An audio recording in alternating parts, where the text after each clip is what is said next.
In this video, we're going to go over a focused search pattern to look for extraaxial blood products on a non-contrast CT scan, specifically to look for subdural hematoma on a non-contrast CT scan.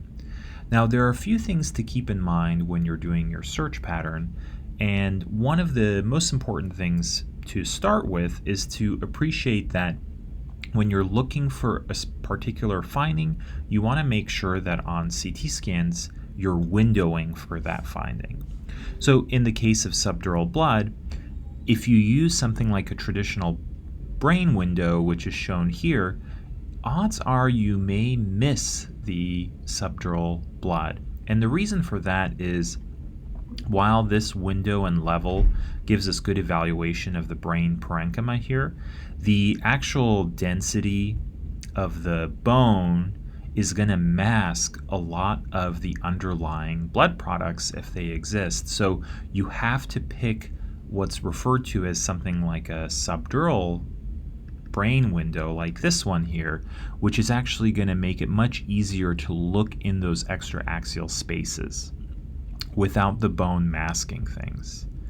Now, the other thing to keep in mind is that while it's really important to start with your axial sequences like this one here and look at all the extraaxial spaces, and you can look along the convexities, it's good to have a search pattern. Probably dividing and conquering is a good way to go, where you can start on one side, maybe the frontal lobe, and go all the way to the bottom.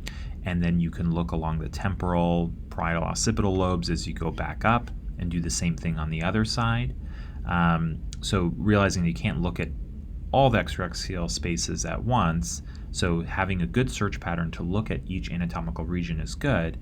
And then for areas that are not opposing the skull, the examples in this particular case series are going to be more around those that are adjacent to the skull, but keep in mind that subdural blood can collect along the falx and then also along the tentorial leaflets. So it is helpful to build those into your search pattern as well when you're looking for blood. Now, we have everything in our subdural window here. We're looking on the axials. And the other thing to keep in mind is after you look everywhere on the axials is that you don't want to stop there. You want to at least look at your coronal reformats. The reason for that is because there can be particular locations and shapes of subdural hematomas that are not very obvious on the axial.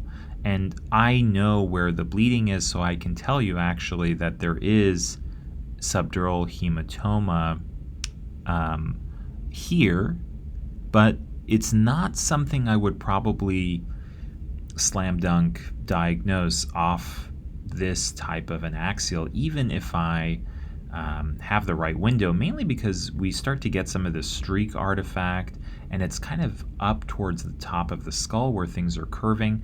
So what we're going to do is we're going to go to our coronal here, and what we're going to see is that with our appropriate window, there is a little subdural right here.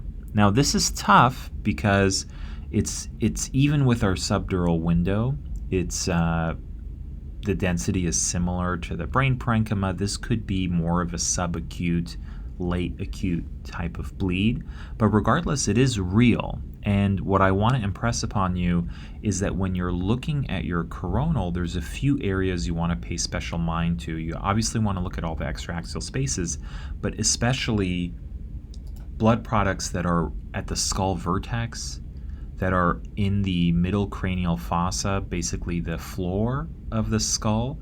These are things that on an axial slice are going to be in plane with your slice, and it's going to be very, very hard to detect extraaxial blood products in those locations without the coronal.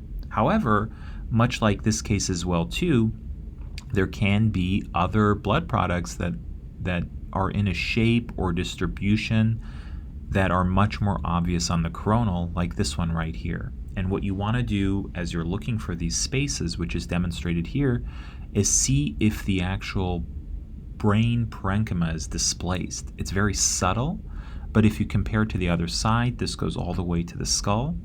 And then here, there's something in between The brain parenchyma, if you look at the sulci and the gyri here, there is something between them and the skull, and that's actually our blood products here.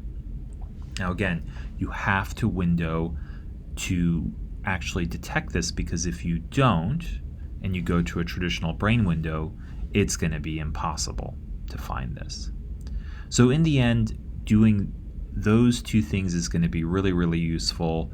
Look at your reformats, window appropriately, and make sure you look at all of those anatomical spaces to try to detect the subdural blood. And this will help you with your detection rate.